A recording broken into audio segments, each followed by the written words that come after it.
We do have some new details emerging tonight on that deadly plane crash at Scottsdale Airport earlier this month. The NTSB has now released their preliminary report on what caused the Learjet private plane to experience a landing gear failure. And not only that, they released pictures, I think, that tell a lot of the story. So 12 News journalist Sean Rice joining us now with what was released. Sean? Yeah, Troy and Caribe, we've known since the night this crash happened, that was back on February 10th, that a landing gear failure was to blame. Now, though, the NTSB is outlining in an 8-page report exactly what happened and revealing that this isn't the first time this Learjet private plane had problems with its landing gear. Now take a look at these pictures on your screen of what position the landing gear should have been in and what it looked like on that fateful February day. The landing gear is much further back than it should have been, and investigators have zeroed in on why they think this happened. They examined what's called the aft trunnion pin and the massive amounts of grease that we just showed you a moment ago that lined that part of the landing gear. Aviation experts tell me that amount of grease in the area of the landing gear is highly unusual and is likely the result of that pin not properly lining up with a bracket there on that piece of the landing gear. The NTSB also revealing that this same plane had what they call a, quote, hard landing last summer at an airport out in Oklahoma.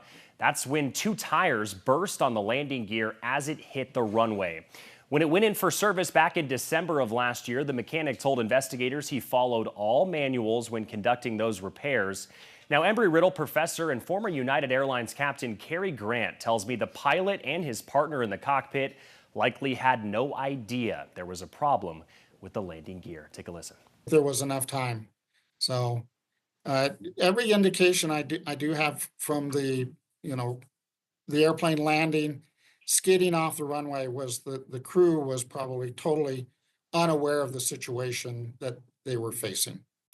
Now, the pilot, 78-year-old Joey Vitoski, he was killed in this crash. The report says there were no radio calls to air traffic controllers from the cockpit that afternoon that may have indicated he was at all aware that the landing gear had malfunctioned. Now, Grant tells me this kind of landing gear malfunction is not common.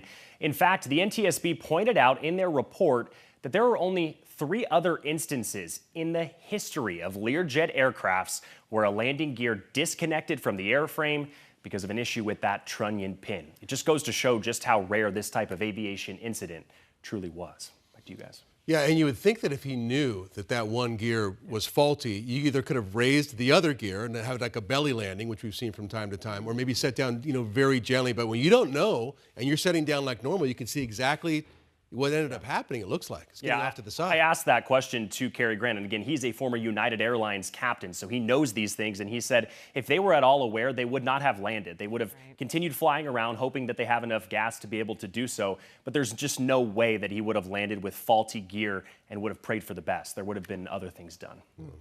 Sean, thank you for the report. Scott.